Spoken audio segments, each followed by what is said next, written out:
Laurie Delhostal va mieux. Après 8 mois de lutte intense contre son cancer du sein, la journaliste sportive a fait sa rentrée télévisuelle ce vendredi 1er septembre 2023.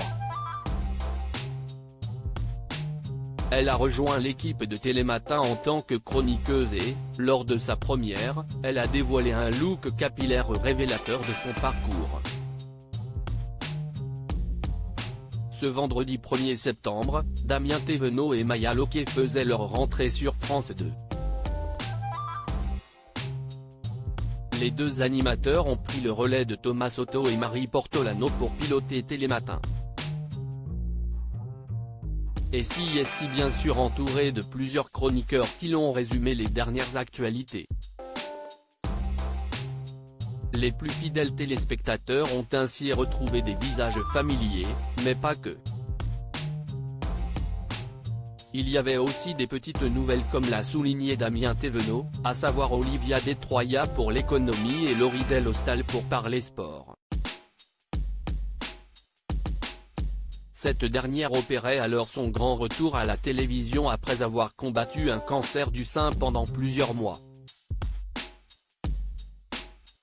Je suis ravi de vous retrouver, on va vivre ensemble une grande saison de sport, à domicile avec dans une semaine le coup d'envoi de la Coupe du Monde de rugby en France et à la fin de cette saison, les Jeux Olympiques de Paris 2024, a-t-elle déclaré en guise d'introduction.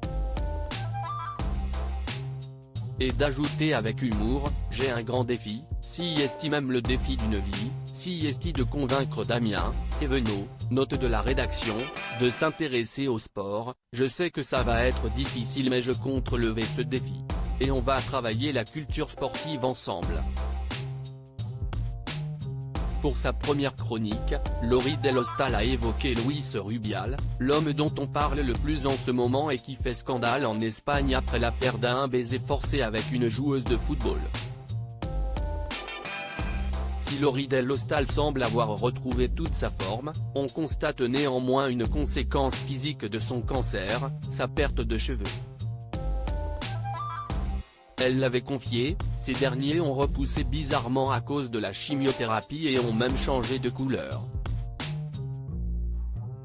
Si désormais une chevelure brune qu'elle arbore, elle qui était auparavant blonde.